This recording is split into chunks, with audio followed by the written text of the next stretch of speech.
తిరుపతికి సంబంధించి ఎవరు గెలబోతున్నారు, తిరుపతిలో పరిస్థితి ఏంటి అనేది మనం ఒకసారి చూసినట్టయితే తిరుపతికి సంబంధించి ఒక డిఫరెంట్ సినారియో ఉంటుంది. తిరుపతి లోక్సభ స్థానాన్ని వైఎస్ఆర్ కాంగ్రెస్ పార్టీ గెలుచుకోబోతుంది. దాని తర్వాత బై ఎలక్షన్స్లో కూడా ఇక్కడి నుంచి వైఎస్ఆర్ కాంగ్రెస్ పార్టీ గెలిచింది. దాంతోపాటు నియోజకవర్గాలు ఒకసారి చూస్తే Sarvepalli YSR Congress party, Gudur YSR Congress party, Sullurpeta YSR Congress party, Venkatagiri YSR Congress party, Tirupati మాత్రం TDP and Janasena, Srikalahasti TDP and Janasena, Satyavedu SC నియోజకవర్గం ఇది కూడా వైఎస్ఆర్ కాంగ్రెస్ పార్టీ గెలుచుకుంటుంది. టోటల్గా తిరుపతిలో చూస్తే మనం ఎక్కడో అరకు సంబంధించి సేమ్ సినారియో చూసాము. అరకు తర్వాత మళ్ళీ వైఎస్ఆర్ కాంగ్రెస్ పార్టీ హోల్డ్ ఉన్నటువంటి నియోజకవర్గం, పార్లమెంట్ నియోజకవర్గం ఏదైతే ఉందో అది తిరుపతి.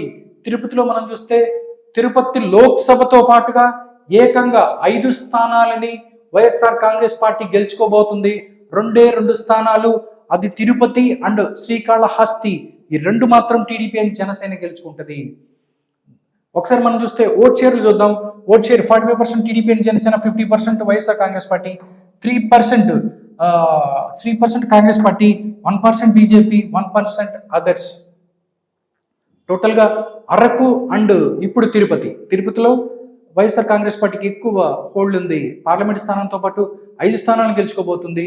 తిరుపతి అండ్ శ్రీకాళహస్తిలో మాత్రమే జనసేన అండ్ టీడీపీ అభ్యర్థులు గెలుస్తారు. టోటల్గా తిరుపతి యొక్క పార్లమెంటు సినారియో ఎలా ఉంది?